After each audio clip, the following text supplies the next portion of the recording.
This is the Kiten manned torpedo. Its name means turning the heaven or turn of the heaven's will. The Kiten was designed for Japanese special attack units, as its constructors hoped it could change the tide of the war in the Pacific theater. 6 types of Kiten would be produced. However, in this film, we'll focus on the operational Type 1. Built around a Type 93 Model 3 torpedo, the Kiten Type 1 was essentially a stretched and modified torpedo, with room for a pilot and his control compartment. My name is David Webb, and this is Blue Paw Print. The total length of the Kiten was 48 feet, with a maximum hull diameter of 3.3 feet and a displacement tonnage of around 8.3 tons. The hull was built from 2 parts. The forward section was a cylinder that was 3.3 feet in diameter with a round bow. The rear section was essentially most of the propulsion unit from a Type 93 Model 3 torpedo. The rear section was inserted into the forward cylinder to complete the hull. A steel fairing was placed between the 2 sections, making a smooth transition from the wider front section to the narrow aft. This hull enabled a maximum depth of around 262 feet, but at depths of 164 feet and below, water leaks became visible, and in a short time, the Kiten could be flooded and sink. In the center of the Kiten was a small tower for holding the periscope and shielding the deck hatch from waves. Another entrance hatch was in the keel, slightly ahead of the pilot's seat. With this larger hatch, the pilot could enter the Kiten from a larger submarine, while both submarines were still underwater. Behind an explosive-filled warhead in the bow, the Kiten had a forward oxygen tank that was 27.4 cubic feet in volume. None of the oxygen went to the pilot. It was all for the engine. Over this tank was placed 8 compressed air bottles that were mainly used to power the Kiten's steering. Below and to the sides of the oxygen tank were 2 forward trim tanks, 2.8 cubic feet in volume.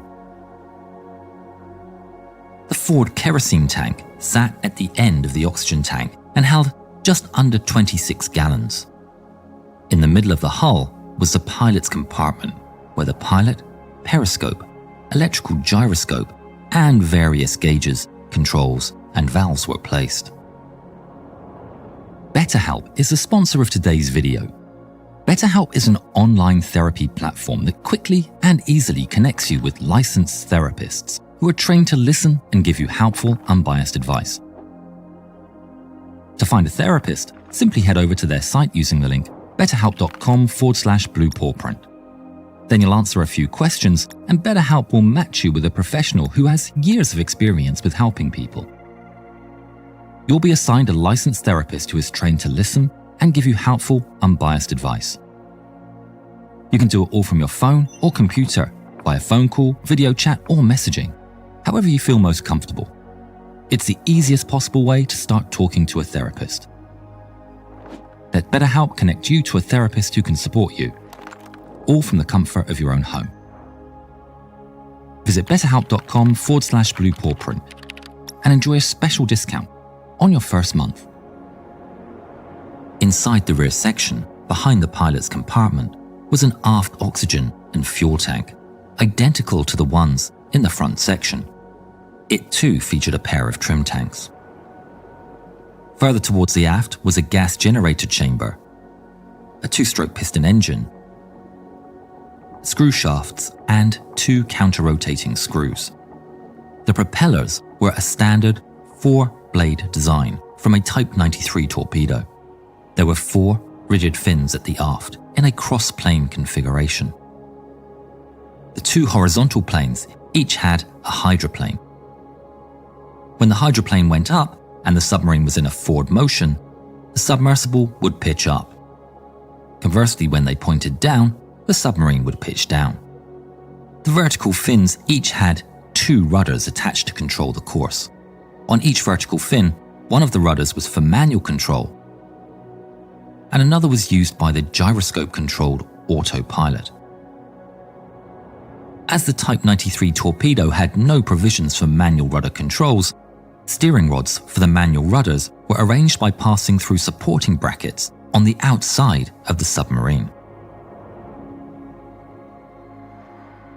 The warhead in the bow carried 3,420 pounds of explosive. This was made up of 60% TNT and 40% hexanitrodiphenylamine. It had an explosive charge 3 times the size of the Type 93 Torpedo's original warhead. The detonator was placed in the middle of the warhead and was activated through inertia by impacting with a target. If the charge did not detonate, there were 2 electrical fuses in the back of the explosive charge that could be primed by the pilot manually upon release of a safety mechanism. The Kiten had a 2-cylinder, double-acting horizontal reciprocating engine, similar in design to most of the torpedo engines at the time. It had one big difference. Instead of using compressed air as the oxidizer, the Type 93 Torpedo and Kiten used pure oxygen. This greatly increased the power produced and extended the range of the vessel. Another advantage of using pure oxygen was that the engine produced less exhaust gases, so the torpedo left a less noticeable torpedo trail on the surface while moving underwater, making it more difficult to spot and locate. One downside was that the use of oxygen gave an increased risk of fire or even explosion. To prevent this from happening, Japanese engineers used a fire retardant, carbon tetrachloride, that diluted the oxygen on startup of the engine. This way, for a few tens of seconds, the engine would produce lower than nominal power, but all the residues and any substances that could explode in pure oxygen, such as grease and oil, would be safely burned away. Once the carbon tetrachloride was used up, nothing prevented the pure oxygen from entering the gas generator and burning kerosene at full power. The piston motion was transmitted through the crankshafts and reversing gear to the 2 shafts, one inside another, and then onto the counter-rotating propellers. The Kiten could hit a maximum speed of around 30 knots, which is around 35 miles per hour. For a manned submarine at this time, that speed was an unheard of achievement. The pilot's compartment was placed in the middle of the Kiten between 2 oxygen tanks. A canvas seat was located under the deck hatch. There was no instrument panel per se. Instead, there were several levers, controls and instruments to steer the Kiten arrayed around his cabin. A battery-powered lamp provided illumination for viewing the instruments. To the left of the pilot was a panel with 3 main pressure gauges. To the right of the pilot was an autopilot based on a gyroscope, which with input from the pilot could hold the course of the submarine. This autopilot had a gauge showing the Kiten's current bearing. To the right of the pilot was a crank that operated the manual rudders, but that method of steering was reserved for emergencies and to help the autopilot make sharp turns quicker. Directly in front of the pilot was a single eyepiece periscope, and to his left was the crank to raise it. The periscope could extend 27 inches. Above and to the right was the valve for controlling the Kiten's speed. And overhead on the left was a crank for setting the intended depth, which automatically controlled the diving planes. There was no way for the pilot to manually control the depth, leading to several accidents. Near the pilot's feet to the left was a valve for letting seawater into the trim tanks to rebalance the submersible as the oxygen was used up and maintain zero buoyancy. At the pilot's right hand was a valve to turn off the automatic steering. And behind him was another lever he could push with either hand to start the engine. There was also a control to explode the warhead manually. The pilot had a telephone used when the Kiten was carried on a submarine to talk to the captain or navigator in order to receive initial bearings. There was access to a tin of sodium peroxide In order to scrub the air of the carbon dioxide, the pilot would occasionally open the tin and pour some sodium peroxide on the lid. This was the only way to freshen the air within the chiton. The Japanese Navy initially insisted that the chiton should have a method of escape for the pilot. However, this requirement was abandoned early on in the design when it was found to be too difficult to implement. Chitons could be launched from submarines, cruisers, or from slipways, but during the war, only submarines used chitons in combat. Before deployment, chitons were installed on decks of large submarines and held by metal bands tightened from inside the submarine. Wooden spacers were put between the band and the chiton hull to absorb the shocks and prevent deformation of the hull.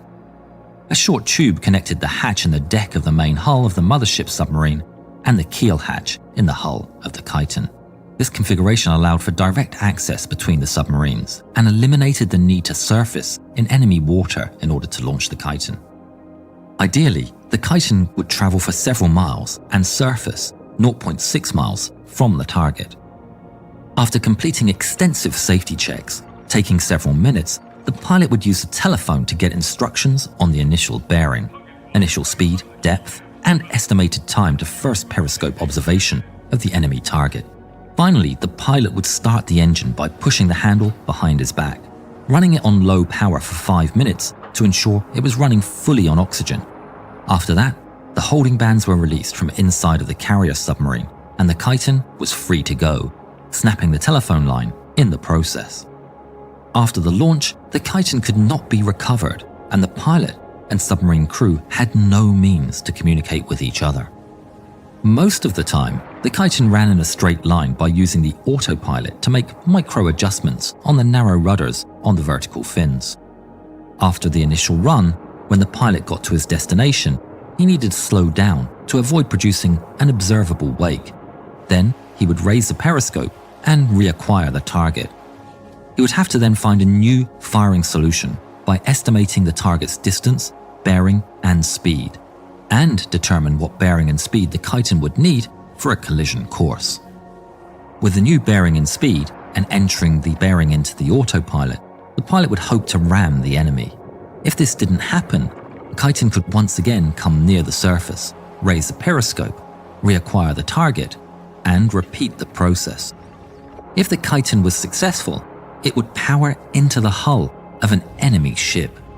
The force of the impact would trigger an inertia sensor inside the explosive charge, and the chiton and its pilot would be obliterated alongside the enemy ship. On the 20th of November 1944, a chiton was piloted by Lieutenant Sekio Nishina, one of the two original designers and test pilots of the chiton. With him was the ashes of his colleague and friend, Lieutenant Hiroshi Kuroki, who lost his life in one of the first training missions of the chiton. Nishina managed to sink the tanker USS Mississauga. This would be one of the only 2 major hits by a chiton in all of its 10 deployments. The chiton was not an effective weapon.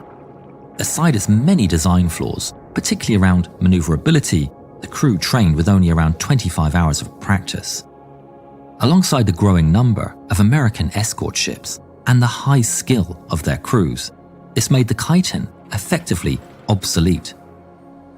From the 10 models of chiton designed, only the first one, the Type 1, saw combat use, and out of 330 chiton Type 1s produced, only about 100 were deployed in 10 different missions. With that, only 2 enemy vessels were sunk, but several more were damaged. The program cost hundreds of lives in failed deployments, training fatalities, and losses incurred by the sinking of submarines equipped with the weapons. Instead of helping level the playing field for the Japanese and prevent the Allies' advance, the Chiton Torpedo program only hastened the Empire of Japan's defeat. As a product of desperation, the Chiton did not turn the heavens' will in its maker's favor and stands as a waste of Japan's resources during the war, and more tragically, the lives of its young men. If you spotted any errors, please let us know in the comments. We're looking to continuously improve. Also, if you like our video, please check out our Patreon. Thank you.